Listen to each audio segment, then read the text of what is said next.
Hey, hey, hey. Happy day 483 of documenting the journey as I transition and duplicate my offline brick and mortar corporate success to the online world of business. It's been and continues to be an interesting journey. I guess it's been very different than I anticipated, which is interesting because I've been in lots of different businesses and lots of different industries. And there's, of course, many, many similarities, but there are key differences in terms of what you need to do to succeed in the online world versus the offline world. And one of those, and it applies equally to the offline world and the online world. The online world is different in the way we make offers. Now, I don't make very many offers. I make very few offers. And yesterday I was actually putting together an offer for one of my favorite tools, a tool called Funnel Scripts. It's a copywriting script program it's incredible. I mean, it's kind of my secret weapon. So I was nervous about offering it to everybody, but most people won't buy it or use it anyway because it's like anything else. Most people won't buy it or use it. But I've been using it for 3 years now, and it's kind of my secret weapon and my shortcut to doing a lot of things in my business. Anything that requires words or copy, it's called, I use a tool called Funnel Scripts. And you fill out a script, you answer some questions, and it gives you a rough draft of something you're trying to create. Anything from a webinar to, if you know what a webinar is, of course, you've been listening to me, you probably know what a webinar is, to a webinar, to headlines, social media posts, topics and ideas, podcasting. There's like 6 bigger products that you can use to create all kinds of things. One is the webinar one, the perfect webinar one. One is for podcasting. It actually creates everything you need to do your podcast, including the emails and the messaging and the follow-up sequence. I mean, this is like a freaking incredible tool. I have a friend that does 7 figures just in using this tool to create webinars for people. And then giving them the slides and things. And yeah, actually it's a multi-million-dollar business now by just taking one aspect of this tool and using it with their clients, and they make 7 figures plus it's just an added stream of income for their business. So I put together an offer yesterday to go along with this, because what they've done, it's usually $497 a year, but they've decided that they're going to offer it as an unlimited access one-time payment of $797. So it's an incredible value, and I wanted to make sure that I shared it with people because it is so powerful. So what I show people how to do is I show them how to get that entire investment of $797 and much, much more back in less than 30 days. And then I threw in a bunch of other things too. I threw in my Supersize Your Business 30-day challenge. I put in 20 different trainings that I do. And I'm finding with my offers, I tend to put in way too much. And I think that scares people away because they're like, okay, this is overwhelming. It's too much. I couldn't possibly do it. And why the heck are you giving away over $14,000 of value with a $797 product, which is already so incredibly powerful? I think that, and I didn't catch the whole webinar, but I think that Russell Brunson and Jim Edwards did a webinar, and they had like over $127,000 some dollars worth of value placed on that product. And I am here to say it's definitely worth over $100,000. It saved me over $125,000 in my business alone last year by not having to go out and hire copywriters. Copywriting is really expensive. Copywriting is probably the number one skill that you need to have to be successful in a business. Well, why is that? Because it's the words that communicate to the people that you're trying to reach, the people that you're trying to serve and help. And those words, the ability to communicate with people in a way that reaches them and that they understand and that brings them to you, is an incredibly high value skill. So just like being able to speak, again, speaking deals with words, right? And anything that we do that allows us to communicate better with people, those are high value skills. And we always want to be developing our high value skills, such as, speaking, closing sales, communicating. Notice they all have something to do with words and communicating. And I think that's part of why this tool has been so amazing for me, and I want to share it with other people. So I made an offer for that. And it got me to thinking about offers. I don't make offers nearly enough. I need to make more offers to people so they know how I can serve them, how I can help them. So maybe I'll start making offers. I did that 30-day hook story offer thing, but I didn't really make any offers in it. I just was practicing mostly my hooks and my stories. And now I think maybe I'll create for myself. I did it about a year ago with really soft offers, but maybe it's time, maybe in June, although I've got the 90-day challenge going May, June, and July, but maybe it's almost June anyway. So maybe I'll challenge myself every day in June to make an offer. Summer tends to be really slow for people like me that do consulting and coaching. So maybe that's what I'll do. I'll just do a soft offer every day in June. Not 100% committing because the 90-day challenge takes precedence and I am moving. So I don't want to set myself up for not being able to keep my word to myself. I'm big on that, keeping my word to myself. So offers. Do you have questions about making offers? I am actually really, really good at putting together offer packages. Maybe too good. Maybe they are too much. And I think I tend to give like way too much anyway. If you look at my Supersize Your Business group and challenge page, and I've got a group set up for Supersize Your Business for female entrepreneurs because I can use what's called social units and social learning units. And social learning is the format and the structure for the Facebook group. And then units are a way to organize the information that you put in there. So I've got several challenges built into that. And into the units, I share the entire framework of how you build and grow and supersize and scale a business. And it's laid out there for anybody for free that wants to go in and go through the units. And it's laid out in order. Here's what you do in order to grow and scale and supersize your business. And that's just, free. I like to give away and share information versus charging for it. I like to save what I charge for as my higher level things because if you do a little due diligence and if you're willing to do a little work and put in a little effort, you can actually find everything you need to learn by putting forth the effort. Read some books, do some research online, read articles, listen to videos, listen to podcasts or watch videos, listen to podcasts.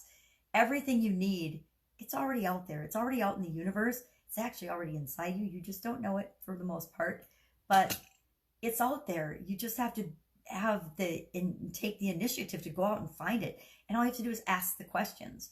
I did a little rant, I think it was a couple of days ago now, about the 5 steps to getting anything you want. You guys, life, we make it so complicated and so hard.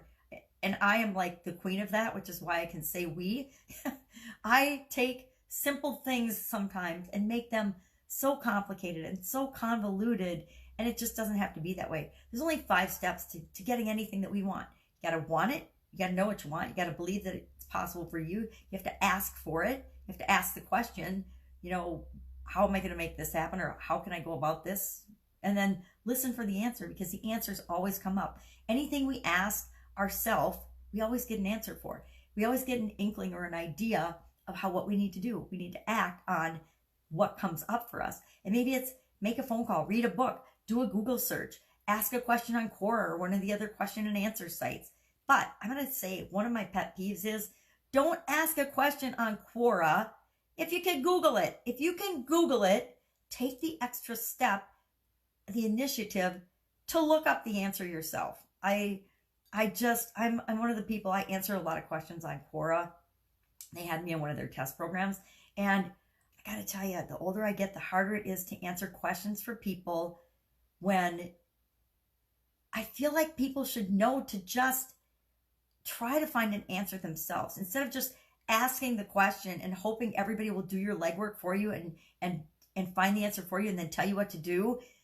Be a lion, not a lamb. Don't expect the world to do everything for you. But I guess I'm being a Pollyanna and expecting that everybody wants to make their life better and control their life. But I don't think that that's true. I think that I could be wrong about that, and that really the majority of the population doesn't want to, I'm going to say it, think for themselves, make decisions and choices for themselves. I'd love to have an actual intelligent conversation about that. And is that just my belief or my observation? I always believe that everybody knows everything already, and that it's just a matter of what they want. And do they want more? Do they want to grow and develop as a person? Do they want to be a better human being? Because it's not hard. You just decide, and then you start moving toward it. You don't have to make massive moves. Massive action gets you there faster. But if you just do one thing a day, one thing that moves you in the direction of what you want, you will get there. You will get there, because as you get momentum, as you do one thing every day and you find successes and things are working out for you, you will do more and more and more of it, because you figure out what works. And when you figure out what works for you, before you know it, what you want comes true. So, offers. What are you offering? How are you serving other people? Life is an exchange of value. What we put out into the world and in the universe is what we get back. So if you put a minimal amount of effort and of yourself out into the world, you're going to get the same amount of energy back. But if you put a ton of effort, a ton of love, a ton of light, a ton of you out into the world, you'll get a whole lot back. So I guess I'm done rambling and ranting for today. I've got my 90-day live influencer live video challenge to do, and I'm doing internal struggles today. God knows we all have a lot of those. But it's hard to share them. So I'm going to go make a video about sharing my internal struggles, and I'm going to share one of my internal struggles. And believe it or not, it is not about showing up on video with curlers in your hair anymore. I actually have curlers in my hair. If you're listening on the podcast, you can't see that, but I have curlers in my hair. It's a very grandma thing, right? To show up with curlers in your hair. But it's also, I wanted to do a little piece today talking about the differences between men and women.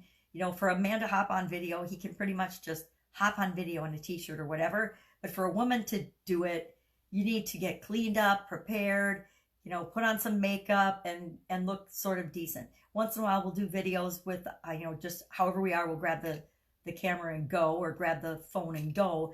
But for the most part, it's not socially acceptable for a woman to just show up as she is on video.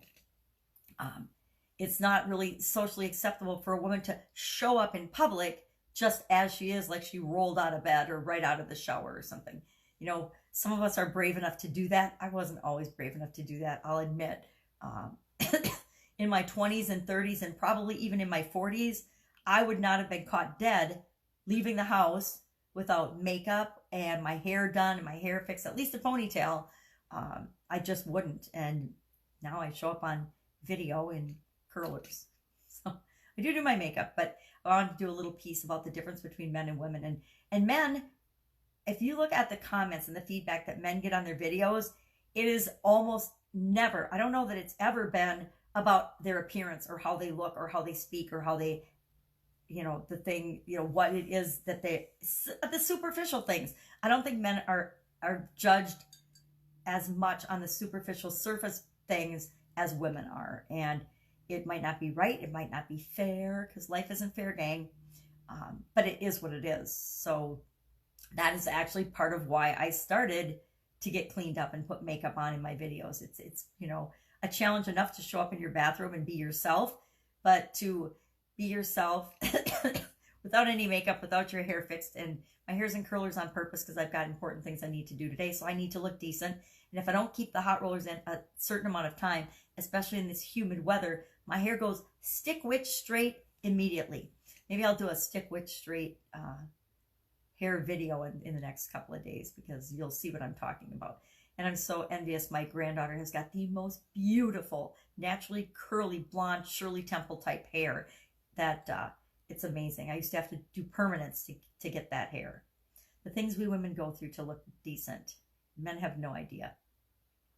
Anyway, I digress.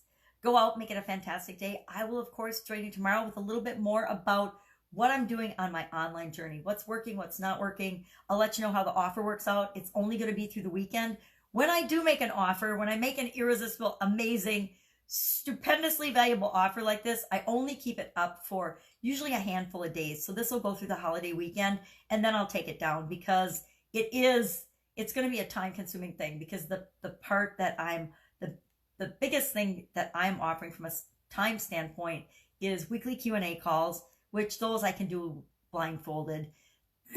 And or not weekly, monthly. Actually, I was going to do weekly, and I'm like, I'm not doing one a week. It's too much time to commit. I'm doing monthly. Once a month, I'll do a Q&A call. So any questions people have, they can ask. But the other thing is I am doing a private strategy session with everybody that gets this cool tool through my link. And those end up being time consuming. And that, my time is now my most precious resource. So I only offer offers that involve my personal time for a very short period of time, because I don't want to commit all of my time, for the next, all the time for the next month or so, because I made an offer. I want to make sure I do an incredible job for the people that take advantage of the offer, but I also don't want to have it be open for an extended period of time, because that devalues my time, and I don't ever want to do that. Did that for enough decades, not going to do it anymore. All right, I'll see y'all tomorrow. Bye.